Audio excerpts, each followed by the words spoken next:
दोस्तों, मशीनों की दुनिया में आपका एक बार फिर से स्वागत है। आज की वीडियो में हम आपको एग्रीकल्चर में इस्तेमाल होने वाली कुछ ऐसी कमाल की मशीन्स के बारे में बताने वाले हैं जिन्हें देखकर आपके होश उड़ जाएंगे।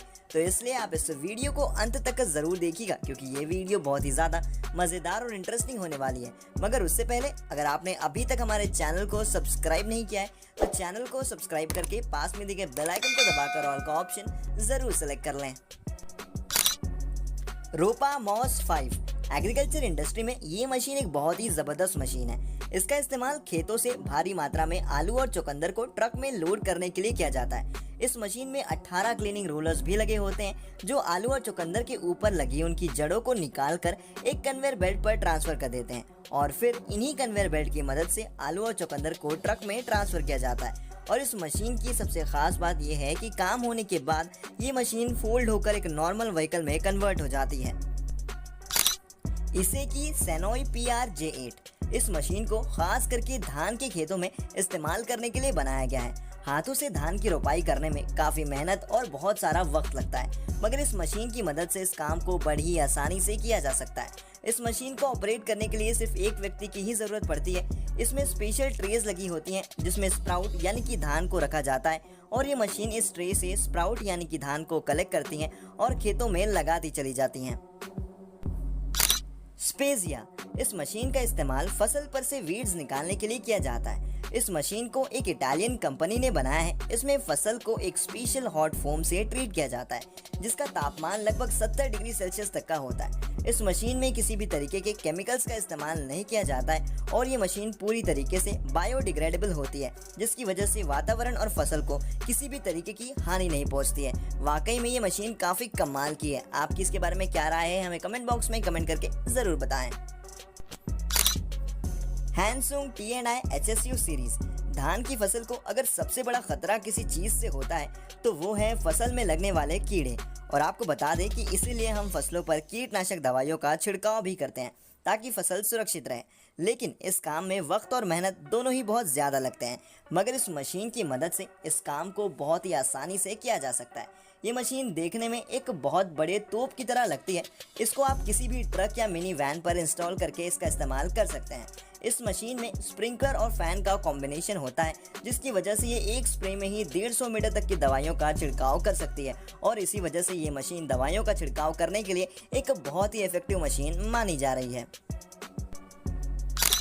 प्लोइगर B2140E इस मशीन का इस्तेमाल ग्रीन बीन और सोयाबीन को खेतों से निकालने के लिए किया जाता है। इस मशीन में एक स्पेशल डिज़ाइन फ्रेम लगा होता है जो बीन्स को बिना डैमेज पहुंचाए फटाफट ज़मीन से निकालता चला जाता है। इस मशीन को आप किसी भी खेत में इस्तेमाल कर सकते हैं क्योंकि ये एक एडजस्टेबल मशीन है जो कि जगह के हिसाब से अपने साइज़ को एडजस्ट कर लेती है, जो कि वाकई में काबिल तारीफ है।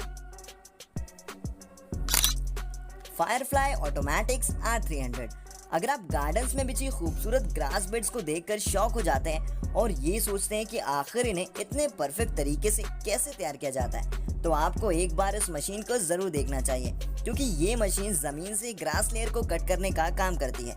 ये मशीन अपने काम में इतनी माहिर है कि ये सभी ग्रास को सेम साइज़ और सेम थिकनेस में कट करती है और साथ ही साथ ये उस ग्रास को रोल करके स्टोर भी करती है और ये भी इंश्योर करती है कि जब तक ये ग्रास रोल कारखाने ना पहुंच जाए तब तक ये वहां पे सुरक्षित रहनी चाहिए। एग्रोबॉट ई सीरीज एक ऑटोनॉमस रोबोट है जिसे ऑपरेट करने के लिए किसी भी व्यक्ति की ज़रूरत नहीं पड़ती है, क्योंकि ये एक ऑटोमेटिक रोबोटिक सिस्टम है। इस सिस्टम में 24 रोबोटिक आर्म्स होती हैं जो स्ट्रॉबेरीज से डंठल निकालने का काम करती हैं। और इतना ही नहीं, ये एक एक करके स्ट्रॉबेरीज को स्कैन करती हैं और उनके कलर से ये पता लगाती हैं कि ये बेरीज काटने लायक है या नहीं, और जो बेरीज काटने लायक होती हैं ये उन्हें काट लेती हैं और ख़राब बेरीज को छांट करके अलग भी कर लेती हैं। यानमार PH1A ये छोटी सी दिखने वाली मशीन असल में एक बहुत बढ़िया और धमाकेदार मशीन है। इस मशीन का इस्तेमाल गोभी और ब्रोकली जैसे सब्जियों को लगाने के लिए किया जाता है और इतना ही नहीं बल्कि थोड़ी सी मॉडिफिकेशन करके आप इसकी मदद से आलू और बाकी सब्जियों को भी प्लांट कर सकते हैं। और इस मशीन की सबसे ख़ास बात यह है कि इसके व्हील्स एडजस्ट हो सकते हैं और वो भी इंडिपेंडेंटली, और इसके इस फीचर की वजह से आप इसे ऊबड़ खाबड़ वाली ज़मीन पर भी आसानी से इस्तेमाल कर सकते हैं, जो कि वाकई में काफ़ी कमाल की बात है। सोमारेफ M20। इस मशीन का इस्तेमाल टोबैको यानी कि तंबाकू की हार्वेस्टिंग के लिए किया जाता है। इस मशीन का डिज़ाइन बहुत ही यूनिक होता है। ये मशीन फसल के साइड से मूव करती है ताकि फसल डैमेज ना हो, और जैसे जैसे ये मशीन आगे बढ़ती है वैसे वैसे ये पेड़ों को पिक करती है, उनकी पत्तियों को कट करती है और फिर उन्हें एक ड्राइंग रैक में स्टोर कर देती है। और इन पत्तियों को इस रैक में तब तक रखा जाता है जब तक कि इसमें रखे पत्ते सूख ना जाएं, और जब पत्ते सूख जाते हैं तो इन्हें इस रैक से निकाल के आगे की प्रोसेसिंग के लिए भेज दिया जाता है। और आपको बता दें कि ये मशीन टोबैको इंडस्ट्री में बहुत ज़्यादा बड़े पैमाने पर इस्तेमाल की जाती है। डॉट मशीन एक मॉडिफाइड ट्रैक्टर की तरह है जो खेत जोतने जैसे कामों को ट्रैक्टर से भी कम वक्त और कम फ्यूल में कर देती है। इस मशीन में एक सेल्फ प्रोपेल्ड प्लेटफॉर्म होता है जिसमें आप अलग अलग मॉड्यूल्स को अटैच कर सकते हो और ज़रूरत पड़ने पर आप इसे पब्लिक रोड पर भी चला सकते हो। इसमें लगे पहिए 90 डिग्री एंगल तक टर्न कर सकते हैं। और आपको बता दें कि इस मशीन में GPS सिस्टम भी लगा हुआ है जिसे आप अपनी ज़रूरत के हिसाब से यूज़ कर सकते हो। और इस मशीन की स्पीड भी एक डिसेंट स्पीड है क्योंकि ये मशीन 20 किलोमीटर प्रति घंटा की रफ्तार से चल सकती है। ग्रीन बॉट एक अनमैन्ड रोबोटिक प्लेटफॉर्म है और आप इसे एक ऑटोमेटिक मिनी ट्रैक्टर भी कह सकते हैं क्योंकि ये वो सारे काम कर सकता है जो एक ट्रैक्टर करता है। इसकी स्पीड भी कमाल की है। ये रोबोटिक ट्रैक्टर 25 किलोमीटर प्रति घंटा की रफ्तार से ही चल सकता है। और आपको बता दें कि ग्रीन बॉट दुनिया की सबसे पहली सेल्फ ड्राइविंग मशीन है। वाकई में अगर ये मशीन सभी किसानों के पास पहुंची तो इसकी मदद से उनका काम काफ़ी आसान हो जाएगा। Field trimmer. अगर आपके घर में आपका अपना गार्डन है और आपको गार्डन में मौजूद पौधों को शेप में रखने के लिए काफ़ी मेहनत करनी पड़ती है तो आपको एक बार इस मशीन को ज़रूर देखना चाहिए। ये मशीन छोटे छोटे पौधों और बुशेस को कट करने और उन्हें शेप देने का काम करती है, वो भी बिना किसी तकलीफ के। इस मशीन में एक रोटेटिंग ब्लेड होता है जो एक गोल सांचे वाले होल्डर में फिट होता है और ये मशीन इसी कटर की मदद से पौधों को कट करके उन्हें राउंड शेप में कन्वर्ट करने का काम करती है। दोस्तों, पंपकिन यानी कि कद्दू इंडिया में काफी प्रचलित वेजिटेबल है और आपको जानकर हैरानी होगी कि साल 2018 में चाइना पंपकिन की खेती में सबसे आगे था। लगभग 8.1 मिलियन टन पंपकिन का प्रोडक्शन चाइना ने किया था।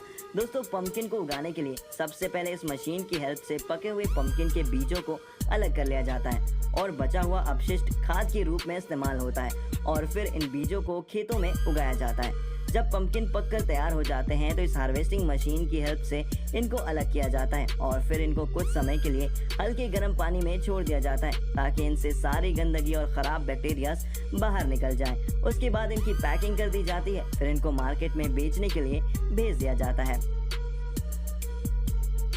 रेड करी। दोस्तों, ये रेड करी कद्दू का ही छोटा रूप होता है, यानी ये कद्दू की ही एक प्रजाति है। इस मशीन द्वारा रेड करीज को अलग किया जाता है और इसके बाद इनका ट्रांसपोर्टेशन फैक्ट्री में कर दिया जाता है जहां बारी बारी से इन वेल सेटल्ड मशीनों द्वारा इनकी धुलाई की जाती है। इन मशीनों को डिजाइन ही इसी तरीके से किया गया है कि इनकी मदद से सभी प्रकार के फलों और सब्जियों से सारी गंदगी खुद ब खुद बाहर निकल जाती है और फिर कंटेनर में भरकर इनको पैक कर दिया जाता है। ब्रोकली। दोस्तों, ब्रोकली काफी प्रचलित वेजिटेबल है जो गोभी की एक प्रजाति है। दोस्तों, ब्रोकली कैंसर के मरीजों के लिए काफी फायदेमंद होता है और इम्यूनिटी को बूस्ट करने के लिए काफी मददगार वेजिटेबल मानी जाती है।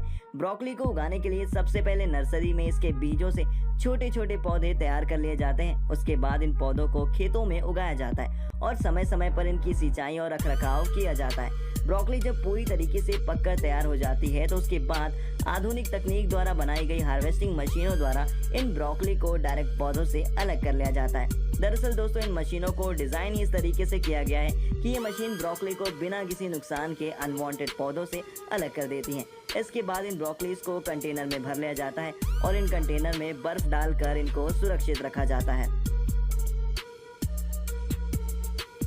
कैबेज। दोस्तों, ये भी गोभी की ही एक प्रजाति है और ये इंडिया में काफी पाई जाती है। इसका उत्पादन भी ब्रोकली जैसे ही किया जाता है। कैबेज की हार्वेस्टिंग के लिए सेम ब्रोकली में यूज की गई मशीन की तरह ही इस मशीन का इस्तेमाल किया जाता है। ये मशीन कैबेज के अनवांटेड पत्तों को बड़ी आसानी से अलग कर देती है और फिर इनको कंटेनर में भर दिया जाता है, फिर बाजार में बेचने के लिए भेज दिया जाता है। दोस्तों आज की वीडियो के लिए बस इतना ही। आपको इस वीडियो में कौन सा प्रोडक्शन सबसे ज्यादा अच्छा लगा हमें कमेंट करके जरूर बताएं। और अगर आपने अभी तक हमारे चैनल को सब्सक्राइब नहीं किया है तो चैनल को सब्सक्राइब करके पास में दिए गए बेल आइकन को दबाकर ऑल का ऑप्शन जरूर सेलेक्ट कर लें। तो दोस्तों मिलते हैं अगली वीडियो में, तब तक के लिए नमस्कार।